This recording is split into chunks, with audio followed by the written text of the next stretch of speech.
Welcome to this Taranis quick tip. This quick tip is a subscriber request and we're going to be looking at setting up Crow. Now Crow is the equivalent of air brakes for those planes that have both flaps and ailerons, and the way it typically works is that you flick a switch or in the low throttle position, then the flaps go down a little bit and the ailerons come up, and that acts as quite an effective brake to slow something like a glider down. Now that's handy to have set up on a model, and what we're going to do is very quickly go through here and show those subscribers that have asked how you set it up. First of all, we're going to create a brand new model, so we'll double click in position 2. We'll call the model something like Crow 2, not very imaginative.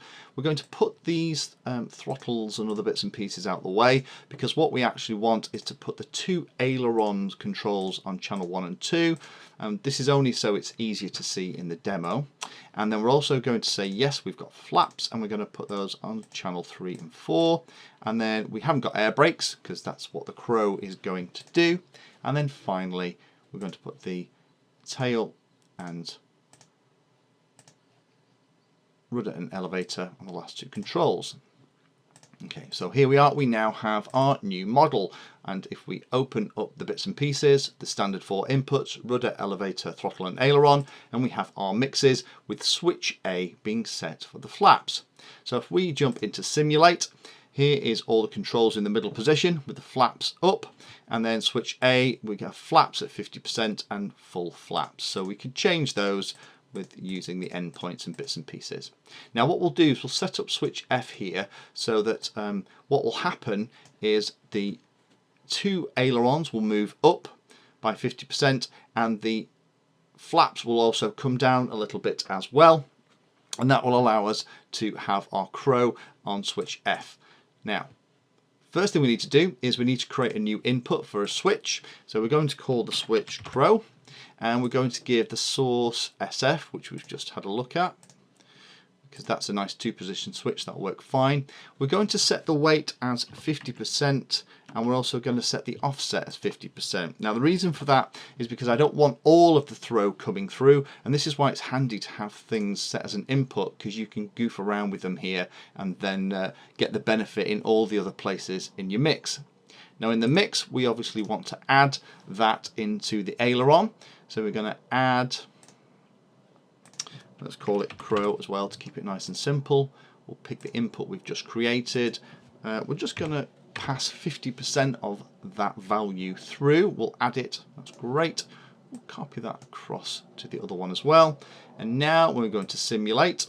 What will happen is aileron works normally, there's channel 1 and 2 flying around. If we jump into SF, then the ailerons both come up, but they still work fine.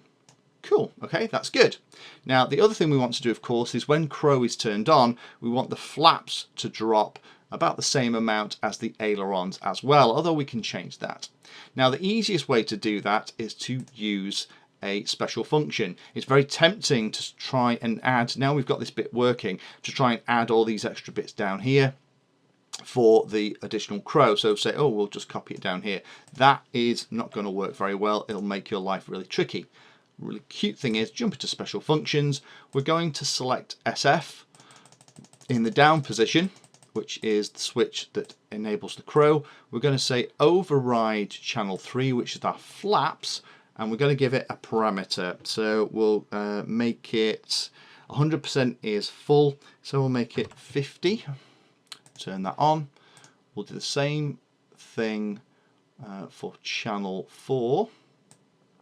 So SF in the down position, override channel 4, which is our other flap. Make that 50%, turn that on.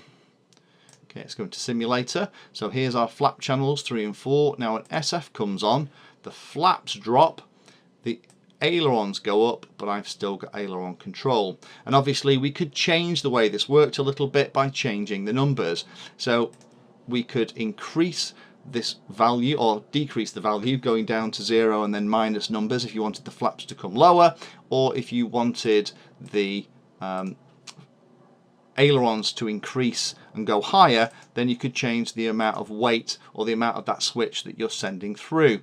So that's the easy way to do it. I've tried a couple of different ways, and this was the one that kind of works easy every time. So now we have normal control and normal flaps, and we can fly around, and then we want to crow. We turn that on, and there we have our air brake running until we land, and then we can pop it back off.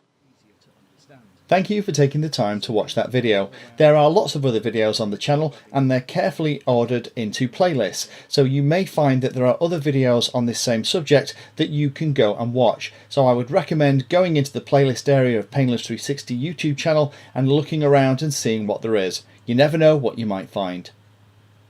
Thanks for watching. Please like, subscribe, and happy flying.